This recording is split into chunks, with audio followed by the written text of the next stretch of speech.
les végétaux, d'une façon générale, sont indispensables aux animaux et finalement à nous-mêmes. Totalement indispensables. Ces animaux, ils occupent une place dans une chaîne alimentaire dont la base est toujours d'origine végétale. C'est toujours des plantes à la base des chaînes alimentaires. On ne peut pas imaginer une autre solution parce que les animaux, ils sont incapables de fabriquer leur propre nourriture. Les plantes, elles le peuvent.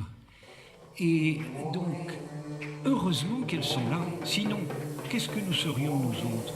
Eh bien, j'ai l'impression que nous serions encore au sein des océans, des organismes unicellulaires. Des microbes, quoi. Des microbes.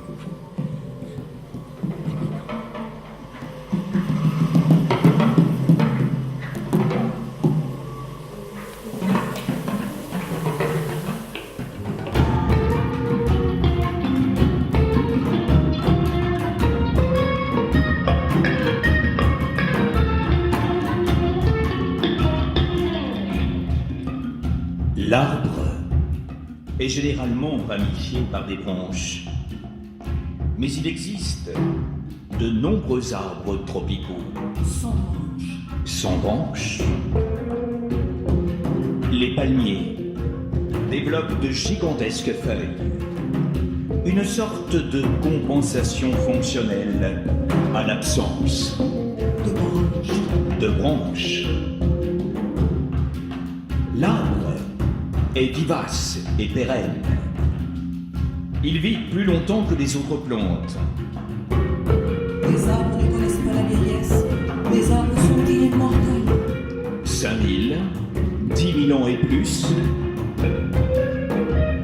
Les arbres ne connaissent pas la vieillesse. Les arbres sont immortels. On approche l'idée d'immortalité.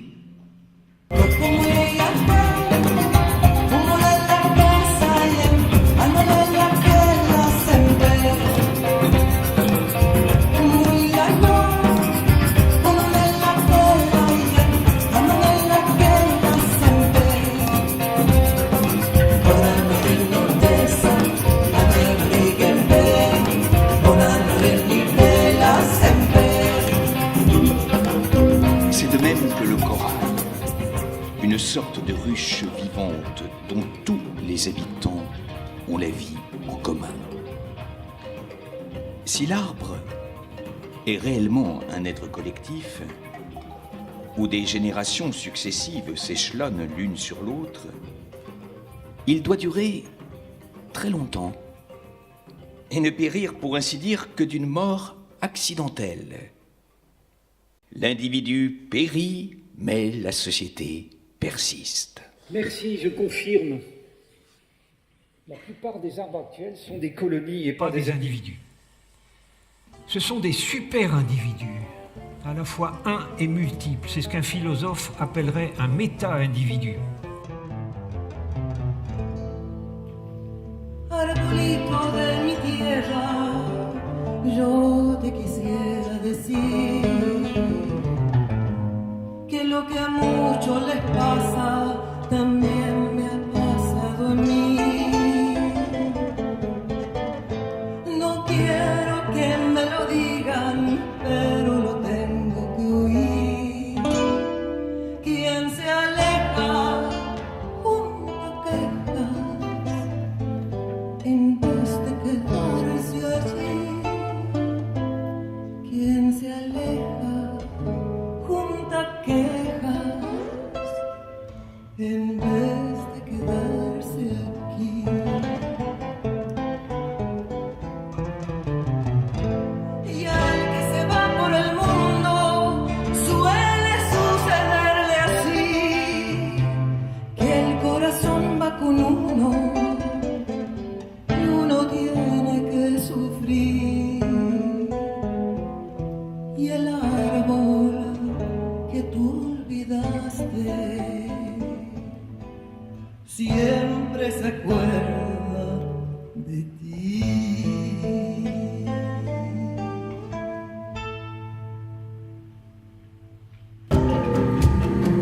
Les arbres d'Europe sont comme des échos, lointains et assourdis, du formidable orchestre qui joue sous l'équateur.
La canopée, c'est la couche supérieure de quelques mètres d'épaisseur où se trouve 80% du feuillage des arbres des forêts tropicales primaires. Primaires parce qu'elles n'ont pas été modifiées par l'homme sur une durée de presque 1000 ans. Près de 1000 ans, sans délit de l'homme, sans tueur de paradis, pour que jaillisse le feu d'artifice de la diversité. Près de 1000 ans, sans délit de l'homme.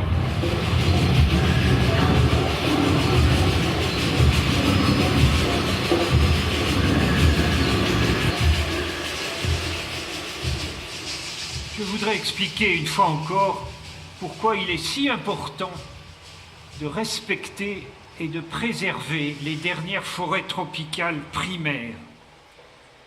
D'abord, elles sont l'origine de notre espèce. Ça se passe en Afrique de l'Est, il y a entre 3 et 5 millions d'années. Mais ce n'est pas rien que nous soyons originaires de ces endroits-là. Ensuite, elles absorbent et elles emmagasinent, pas seules, à vrai dire, les océans le font aussi, des quantités prodigieuses de gaz carbonique chaque année en purifiant notre air. Et puis je voudrais dire aussi qu'elles contiennent 75% de la diversité biologique mondiale. Ça aussi, c'est pas rien. Et puis, c'est moins connu, mais c'est riche d'avenir. Ces forêts-là contiennent des ressources encore très peu explorées, mais certainement énormes en molécules actives, c'est-à-dire en molécules qui sont potentiellement utilisables en pharmacie et en médecine.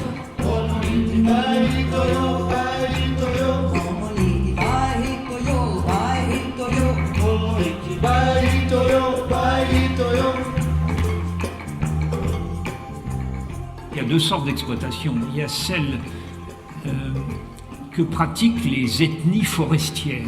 Ceux-là, ils ont toujours utilisé la forêt. Ils ont toujours abattu des arbres pour leurs besoins personnels. Mais ça n'a jamais fait disparaître la forêt. Ça ne lui a même pas fait perdre son caractère de forêt primaire. Là où les problèmes apparaissent, c'est quand cette exploitation prend une allure industrielle et commerciale. Alors ça, c'est fait par des grandes compagnies multinationales. Et je voudrais dire un mot de cette activité que je réprouve profondément et qu'à la vérité je trouve répugnante. Elles ne tiennent aucun compte du bien-être des gens sur place, ce n'est pas leur problème. Et elles ne tiennent aucun compte des changements climatiques qui vont succéder à la prédation des grandes forêts. La déforestation, c'est aussi, et c'est peut-être surtout, un génocide. Parce que les populations forestières, qui sont abondantes, et qui existent en tout cas dans chaque grand massif forestier primaire, ces populations forestières, si on détruit leurs forêts, elles sont réellement perdues. Alors, en fin de compte, qu'est-ce qu'on constate? Que les forêts primaires des tropiques disparaissent. Elles sont remplacées par des forêts tropicales qui n'ont aucun intérêt, et C'est triste à dire, mais je pèse mes mots. Dans 10 ans, les tropiques n'auront plus de forêt primaire. Hoy morena que la bella se nace, muy querá. Vaya que saya y maidera, oh yo sé que se lo hará, oh yo sé que se lo hará. Vaya lleva, maida y su amor, sola se va, traerá, sola se va,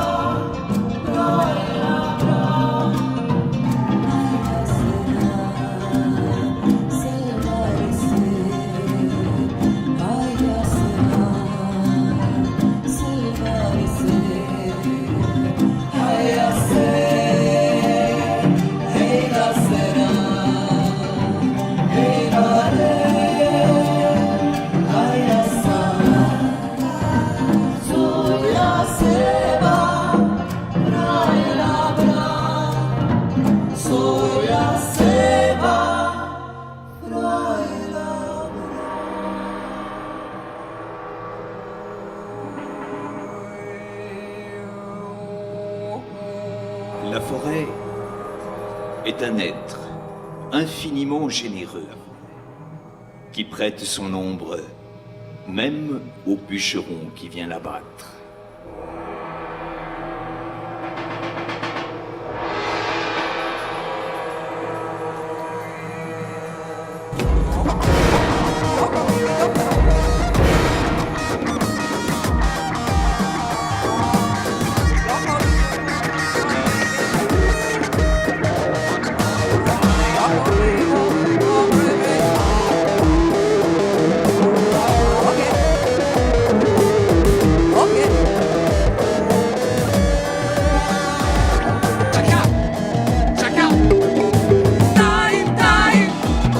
Chaka,